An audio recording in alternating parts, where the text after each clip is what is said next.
നമസ്കാരം. എല്ലാ CCTV പ്രേക്ഷകർക്കും ഐശ്വര്യ സമ്പദ് സമൃദ്ധമായിട്ടുള്ള ഓണാശംസകൾ നേരുന്നു. ഓണമായി കഴിഞ്ഞാൽ നമ്മളെല്ലാവരും പിന്നെ ഒരുപാട് തിരക്കുകളിലാണല്ലേ. മറ്റ് ആഘോഷങ്ങളെ അപേക്ഷിച്ച് ഒരുപാട് നേരത്തെ തന്നെ ഓണത്തിനുള്ള ഒരുക്കങ്ങൾ നമുക്ക് ചെയ്യേണ്ടതുണ്ട്. ആദ്യം തന്നെ ഓണക്കോടി എടുക്കണം, നേന്ത്രക്കുല വാങ്ങണം, കായവറുത്തുപ്പേരി ഉണ്ടാക്കണം.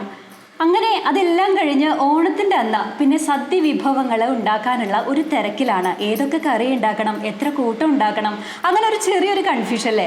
എന്തായാലും CCTVയുടെ ഓണക്കൂട്ടുമായിട്ട് ഇന്ന് നമ്മൾ എത്തിയിട്ടുള്ളത് കുന്നംകുളം നഗരസഭ 23-ാം വാർഡിലാണ്. കൗൺസിലർ മിഷ സെബാസ്റ്റ്യൻ ആണ് ഇന്നത്തെ നമ്മുടെ ഓണക്കൂട്ടിലെ അതിഥി. മിഷേച്ചി, ഹാപ്പി ഓണം. ഹാപ്പി ഓണം. അപ്പോൾ വാർഡ് കൗൺസിലറാണ്, അതിനുള്ള ഒരുപാട് തിരക്കുകൾ ഉണ്ടെന്ന് അറിയാം. എന്നാലും ഇന്ന് നമ്മൾ കുറച്ചു നേരം ഓണവിശേഷം പങ്കുവയ്ക്കുകയാണ് അല്ലേ. മാത്രമല്ല ജനപ്രതിനിധി എന്ന രീതിയിൽ ഭരിക്കാൻ മാത്രമല്ല, അത്യാവശ്യം പാചകവും അറിയാമെന്ന് തെളിയിക്കാനുള്ള ഒരു അവസരം കൂടിയാണ്. അങ്ങനെയാണോ?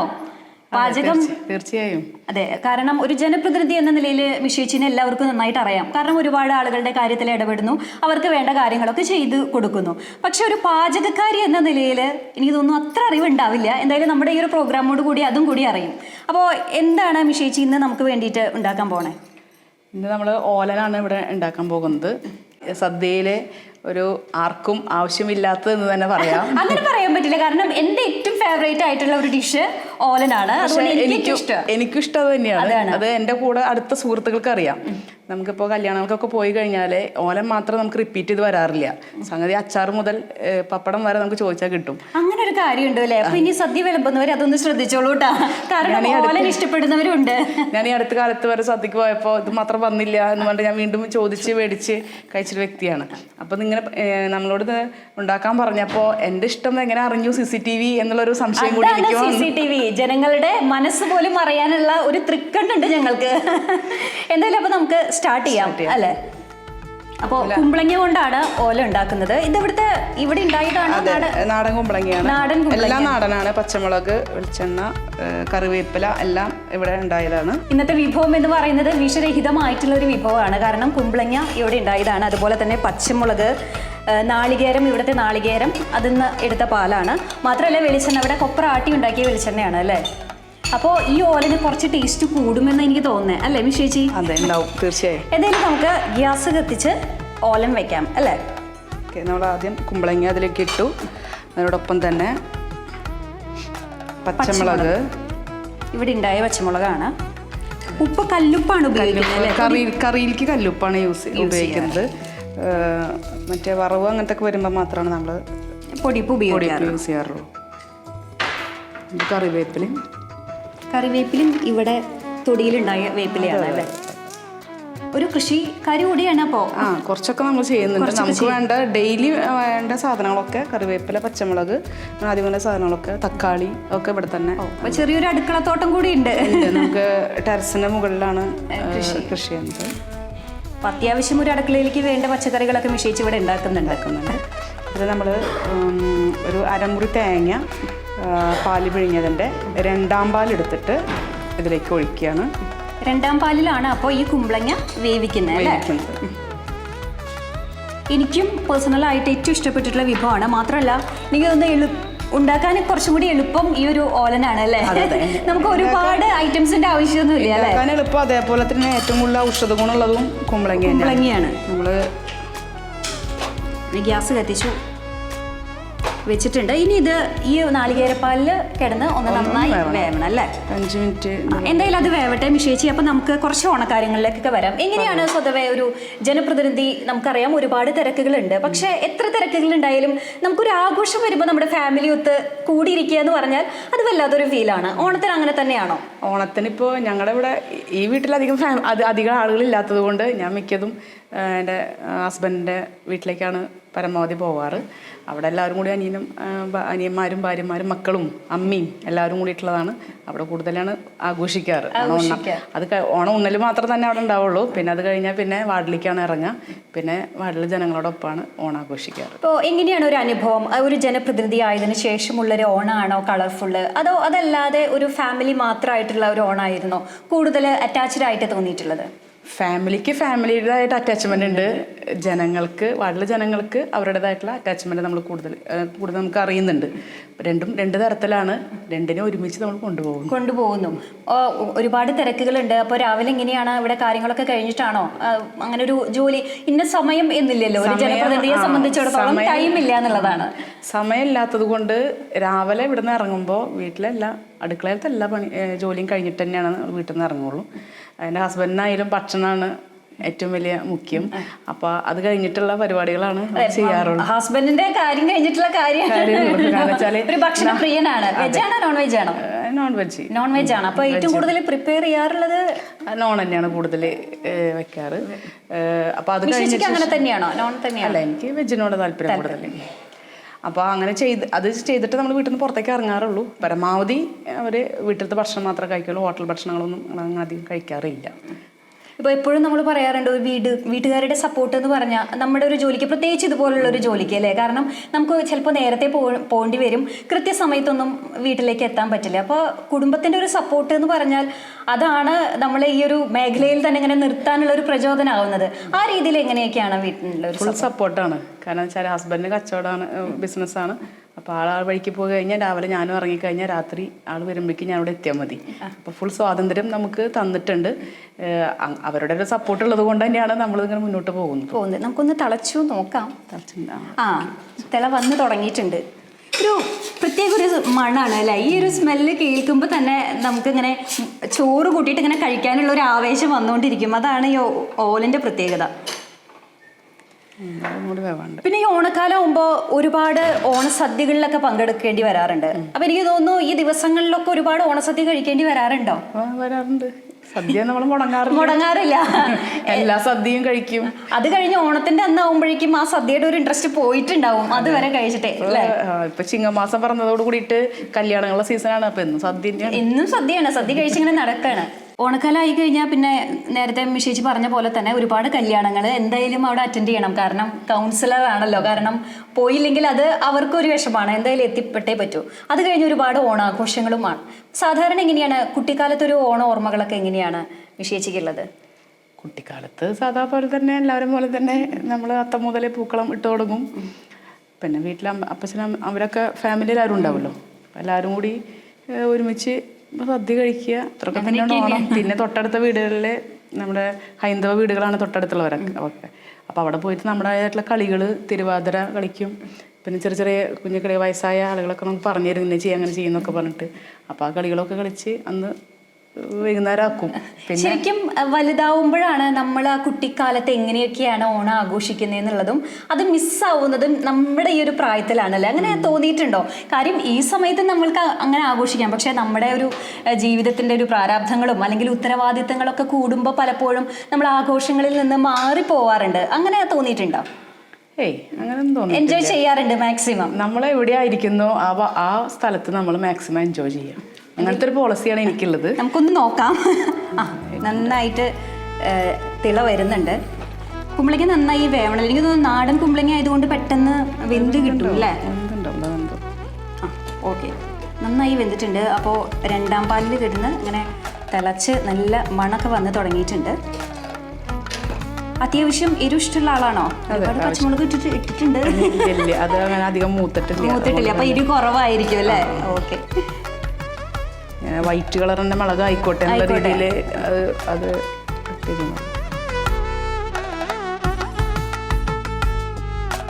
അങ്ങനെ കുമ്പളങ്ങ നന്നായി വെന്തിട്ട് വന്നിട്ടുണ്ട്. ഇനി നമുക്ക് ഒന്നാം പാൽ ഒഴിക്കണം അല്ലേ? നാളികേര പാലാണ് ഇതിൻ്റെ ഒരു ടേസ്റ്റ് എന്ന് പറയുന്നത്. കട്ടിപ്പാൽ ഒഴിക്കുന്നതോട് കൂടി അതിങ്ങനെ ഒന്നും കൂടി ഇങ്ങനെ കുറുകി വരും അല്ലേ? മിഷേച്ചി ഒഴിക്കാം. സിമ്മാക്കി വെച്ചിട്ട് നമ്മൾ ഒന്നാം പാൽ ഒഴിക്കുകയാണ്.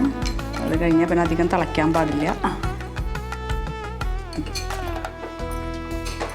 ഇനി തിളയ്ക്കേണ്ട ആവശ്യമില്ല. ഇനി തീ ഓഫ് ചെയ്യാം അല്ലേ?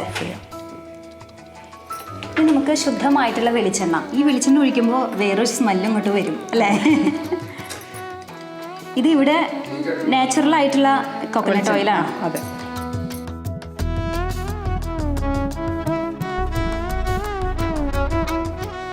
അത് കഴിഞ്ഞ് വേപ്പിലും കൂടി ഇട്ട് കഴിഞ്ഞാൽ നമ്മുടെ ഓലൻ റെഡി.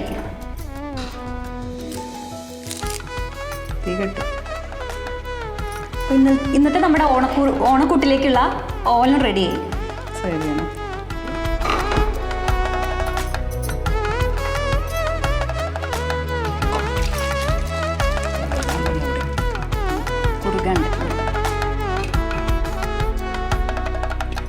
അങ്ങനെ ഓലൻ റെഡി ആയിട്ടുണ്ട്. നമുക്കൊന്ന് ചൂടാറിക്കോട്ടെ, എന്നിട്ട് ടേസ്റ്റ് ചെയ്യാം. എങ്ങനെയാണ് കൈപ്പുണ്യം എന്ന് നമുക്ക് അറിയണ്ടേ. അതിനുള്ളിൽ നമുക്ക് കുറച്ച് വിശേഷങ്ങൾ കൂടി മിഷേച്ചിട്ട് അറിയാം അല്ലേ മിഷേച്ചി? ഇനി അറിയാനുണ്ട്. കാരണം ആളുകൾ ഇങ്ങനെ ജനപ്രതിനിധികളെ എന്നും കാണുന്നുണ്ട്, പക്ഷെ അവരുടെ വിശേഷങ്ങൾ അറിയുന്നില്ലല്ലോ. ജനപ്രതിനിധികളെ എപ്പോഴും അറിയുന്നത് നാട്ടുകാരുടെ വിശേഷങ്ങളാണ് അല്ലേ? ഇപ്പോൾ നമുക്കറിയാം, ഒരു സ്ത്രീകളെ സംബന്ധിച്ചിടത്തോളം വീടിന്റെ ഉത്തരവാദിത്തങ്ങളുണ്ട്. അതല്ലാതെ തന്നെ നമുക്ക് പേഴ്സണലായിട്ട് ഒരുപാട് മാനസിക പ്രശ്നങ്ങളും ഒക്കെ ഉണ്ടാവും. ഇതിന്റെ ഇടയിലൊക്കെ ജനങ്ങളുടെ കൂടി പ്രശ്നങ്ങൾ കേൾക്കുക എന്ന് പറഞ്ഞാൽ അതിന് നമുക്കൊരു മനോധൈര്യം കൂടി വേണമല്ലേ? കാരണം വീട്ടിലെ ഉത്തരവാദിത്തങ്ങൾക്കിടയിൽ എല്ലാ കാര്യം കഴിഞ്ഞ് അപ്പോൾ അത്തരത്തിലുണ്ടാവുന്ന ആളുകളുടെ പ്രശ്നങ്ങൾ മാത്രമല്ല, എല്ലാ പ്രശ്നങ്ങളിലും നമുക്ക് ചിലപ്പോൾ അവർക്ക് അതിൻ്റെ ഒരു സൊല്യൂഷൻ കണ്ടെത്താൻ സാധിക്കണമെന്നില്ല. അപ്പോൾ അവരുടെ വിഷമങ്ങൾ കൂടി അല്ലെങ്കിൽ പ്രതികരണങ്ങൾ കൂടി നമ്മൾ കേൾക്കേണ്ടി വരാറുണ്ട്. ആ ഒരു സാഹചര്യങ്ങളൊക്കെ എങ്ങനെയാണ് കൈകാര്യം ചെയ്യാറ്? അതിപ്പോൾ എന്ത് പറഞ്ഞാലും നമ്മൾ കേൾക്കന്നെ. പിന്നെ അധികം നമ്മളുടെ നെഗറ്റീവിനെ കുറിച്ച് നമ്മൾ ചിന്തിക്കാറില്ല, അതിനെക്കുറിച്ചിട്ട് ബോധർ ചെയ്യാറുമില്ല. അപ്പോൾ പോസിറ്റീവായിട്ട് ചെയ്യാൻ പറ്റാവുന്ന കാര്യങ്ങൾ, നമ്മുടെ അടുത്തേക്ക് വരുന്ന കാര്യങ്ങൾ നമ്മൾ എന്തായാലും ചെയ്തു കൊടുത്തിരിക്കും. ഇപ്പോൾ വല്ല ഹോസ്പിറ്റൽ കേസായാലും അല്ല അവർക്ക് എന്തായാലും ആനുകൂല്യം കിട്ടേണ്ടതായാലും അങ്ങനെയൊക്കെ ഉണ്ടെങ്കിൽ തന്നെ നമ്മളത് മാക്സിമം ആരിൽ നിന്നൊക്കെ നമുക്ക് ആരുകളൊക്കെ കണ്ടിട്ട് നമുക്ക് ചെയ്യാൻ പറ്റുകയെന്ന് വെച്ചെങ്കിൽ അതൊക്കെ കണ്ട് അവർക്കുള്ള സാമ്പത്തിക സഹായമാണെങ്കിൽ സാമ്പത്തിക സഹായം, ആളുകളെ കൊണ്ടുള്ള സഹായമാണെന്ന് വെച്ചെങ്കിൽ അത് അതിനനുസരിച്ച് ചെയ്തു കൊടുക്കാറുണ്ട്. ഇപ്പോൾ എത്ര വർഷമായിട്ടുണ്ടാവും ഈ ഒരു മേഖല?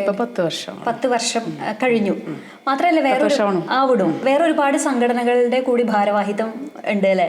കാരണം നമുക്കറിയാം, നമ്മളുടെ ഒരു ന്യൂസ് ചാനൽ ആയതുകൊണ്ട് തന്നെ പലപ്പോഴും പല സംഘടനകളുടെ ഭാരവാഹിത്വത്തിൽ നമ്മൾ കാണാറുണ്ട്. അപ്പോൾ അതിനോടുള്ള ഒരു ഇഷ്ടം കൊണ്ട് ചെയ്യുന്നതാണോ? പൊതുപ്രവർത്തനം ചെറുപ്പം മുതലേ ഇഷ്ടമായിരുന്നു.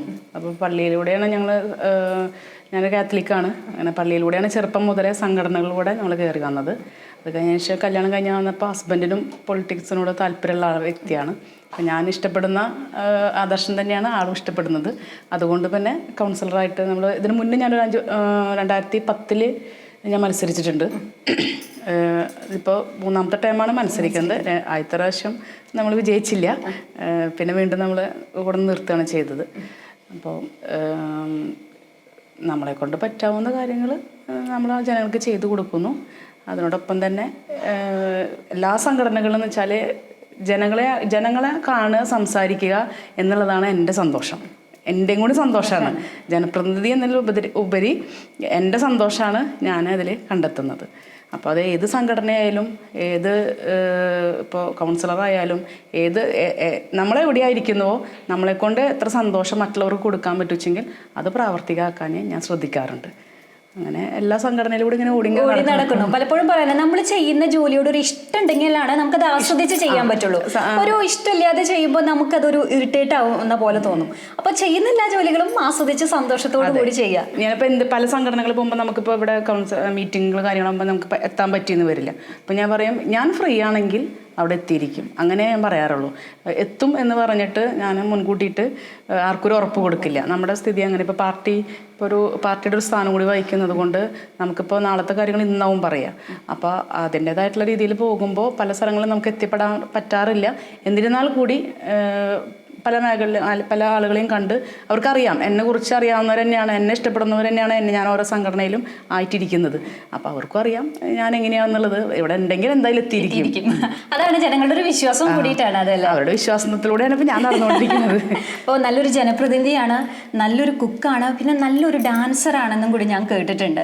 അതെങ്ങനെയൊരു ഹോബി ആയിരുന്നോ ചെറുപ്പം മുതലേ ഡാൻസിനോടുള്ള ഒരു ഇഷ്ടം? ചെറുപ്പം മുതലേ ഞാൻ ഡാൻസ് പഠിച്ചിരുന്നു, കുറച്ച് കാലമൊക്കെ പഠിച്ചിരുന്നു. കല്യാണം കഴിയുന്നവരെയും ഞാൻ പഠിച്ചിട്ടുണ്ട്. കല്യാണം കഴിഞ്ഞപ്പോ ചേട്ടൻ പറഞ്ഞു പഠിക്കണ്ടെന്ന്?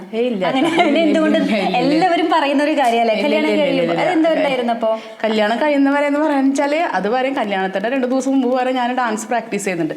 അത് പ്രാക്ടീസ് ചെയ്യാന്ന് പറഞ്ഞതിലുപരി ഒരു സ്ഥലത്ത് പോയിട്ട് മത്സരിച്ച് ഫസ്റ്റ് മേടിക്കുക അങ്ങനെയല്ല.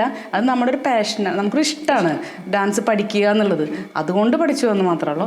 അത് കഴിഞ്ഞ് കല്യാണം കഴിഞ്ഞ് കുറച്ച് കഴിഞ്ഞപ്പോൾ പിന്നെ മോനൊക്കെ അതിന് ശേഷം ഇവിടെ ഞാൻ പള്ളിയിലും എല്ലായിടത്തും കളിക്കാൻ, ഇവിടെ ഹസ്ബൻഡിൻ്റെ വീട്ടുകാരായാലും പിന്നെ സപ്പോർട്ടാണ്. അവർക്ക് അങ്ങനെ പ്രശ്നങ്ങളൊന്നുമില്ല. നമ്മൾ കളിക്കുന്നതുകൊണ്ട് ഹസ്ബൻഡിനും പ്രശ്നമില്ല, അവർക്കും പ്രശ്നമില്ല. അതുകൊണ്ട് പിന്നെ ഞാനത് തുടർന്നുകൊണ്ട് പോകുന്നു. ഇപ്പോൾ ഓണായിട്ട് എവിടെയെങ്കിലുമൊക്കെ തിരുവാതിര ഏറ്റെടുത്തിട്ടുണ്ടോ? മുനിസിപ്പാലിറ്റിയിൽ ഓണാഘോഷമുണ്ട്. അതിലെന്തായാലും ഒരു കലക്കും ഞങ്ങള്. അതിലിപ്പോ എല്ലാത്തിലും എല്ലാവരും എന്നെ വിളിക്കുന്നുണ്ട്. അതിലേക്ക് നമുക്കിപ്പോ പിന്നെ മാർഗംകളിയും മാർഗംകളി ഞങ്ങളൊരു സോഷ്യൽ വർക്ക് പോലെ ചെയ്യാൻ വേണ്ടിയിട്ട് കളിക്കണമെന്നാണ് പോയിട്ട്. അപ്പം അതിൽ നിന്ന് കിട്ടുന്ന ഫണ്ട് നമ്മൾ ഏതെങ്കിലും വയ്യാതിരിക്കുന്ന ആർക്കെങ്കിലും സഹായിക്കാൻ വേണ്ടി ചെയ്യണതാണ്. അതും ഇതേപോലെ തന്നെ ഞങ്ങൾ രാത്രിയൊക്കെ പോയി കഴിഞ്ഞാൽ 11 മണിക്കൊക്കെ രാത്രി എത്തുക. കല്യാണം കഴിഞ്ഞ് കല്യാണത്തിൻ്റെ സമയത്താണ് കളിക്കുക, തലേദിവസം രാത്രിയാണ് കളിക്കുക. അപ്പം അതൊക്കെ കഴിഞ്ഞ് വരുമ്പോൾ രാത്രി ഒരുപാട് വൈകും. പക്ഷെ അതിലൊക്കെ ഞാൻ പറഞ്ഞ മാതിരി ഒരു സന്തോഷം കണ്ടെത്തുന്നുണ്ട്.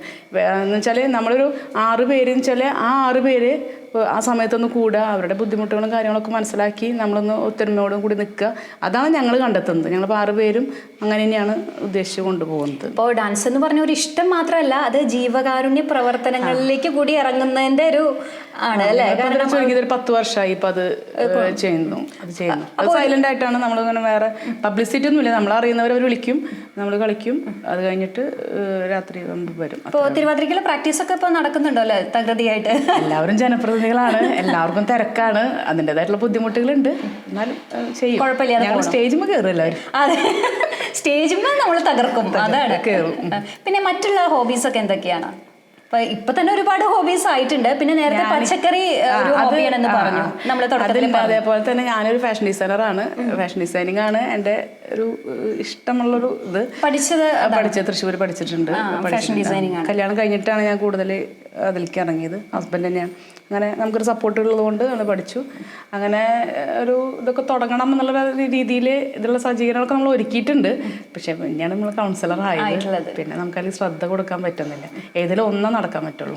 രണ്ടിലും കൂടി ഇതായിട്ട് രണ്ടും താവേണ്ട ഒരു വഴി കൂടെ പോകുമ്പോൾ അത് നല്ല രീതിയിൽ അത് പൊതുപ്രവർത്തനം ഫുള്ളായിട്ട് നമ്മൾ ഏറ്റെടുത്ത സ്ഥിതിക്ക് ഞാൻ അതിലേക്ക് പോകാൻ തന്നെയാണ് താല്പര്യം. അപ്പൊ ഫാഷൻ ഡിസൈനിങ് എന്നുള്ള ഒരു മേഖല വിട്ടു, ഉള്ളിൽ കിടക്കുന്നുണ്ട്. ഏതെങ്കിലും ഒരു സമയത്ത് പുറത്തേക്ക് ഡ്രസ്സുകൾ കാര്യമൊക്കെ നമുക്ക് ഡിസൈൻ ചെയ്യാലോ. അതാണ്. അപ്പൊ സ്വന്തമായിട്ട് ഒരു മോഡൽ കൂടി ആവാൻ പോവാണ്.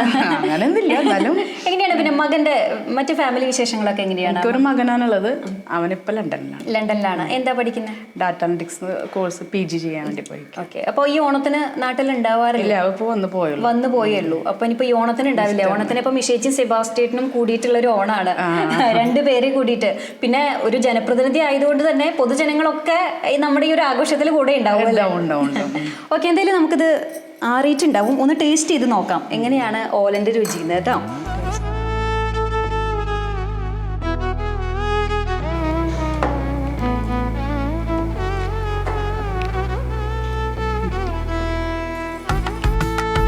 നോക്കി നോക്കാം. കാരണം ഇതിന് കുറച്ച് രുചി കൂടും എന്നാണ് എനിക്ക് തോന്നുന്നത്. കാരണം ഒക്കെ ഇവിടെ തന്നെ ഉണ്ടാക്കിയ നാടൻ പച്ചക്കറികളും വെളിച്ചെണ്ണയും ഒക്കെയാണ്. അടിപൊളി വിഷയിച്ചു. വെറുതെ പറയല്ല കേട്ടോ. കാരണം ഇതൊക്കെ കാണുമ്പോൾ വിചാരിക്കും നമ്മൾ പറയാൻ വേണ്ടി പറയാണെന്ന്.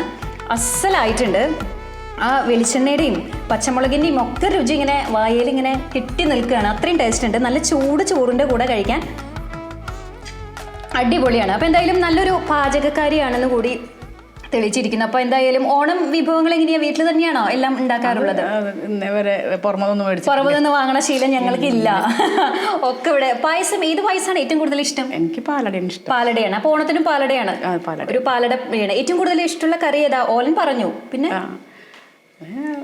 പച്ചക്കറി എല്ലാം കഴിക്കും. പച്ചക്കറികളുടെ കുറച്ച് പ്രത്യേക ഇഷ്ടം എന്ന് പറയാനൊന്നുമില്ല. കിട്ടുന്നതൊക്കെ ആസ്വദിച്ച് കഴിക്കുക. ജോലിയും അതുപോലെ തന്നെ അല്ലേ?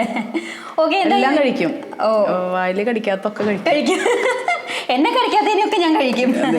ഓക്കെ, എന്തായാലും വിഷയിച്ചി, എനിക്കറിയാം ഒരുപാട് തിരക്കുകളുണ്ട് ഒരു ജനപ്രതിനിധി എന്ന നിലയിലും ഒരു കുടുംബിനി എന്ന നിലയിലും. പക്ഷേ ഈ തിരക്കിനിടയിലൊക്കെ കുറച്ച് നേരം ഓണവിശേഷങ്ങൾ, കുറച്ച് രാഷ്ട്രീയ കാര്യങ്ങൾ, ഇഷ്ടങ്ങൾ, അങ്ങനെ കൊച്ചു കൊച്ചു കാര്യങ്ങൾ പറഞ്ഞ് കുറച്ച് നേരം നമ്മുടെ കൂടെ ചെലവഴിച്ചു. ഇനി നമ്മുടെ പ്രേക്ഷകരോട് എന്താണ് വിഷയിച്ചിക്ക് പറയാനുള്ളത്?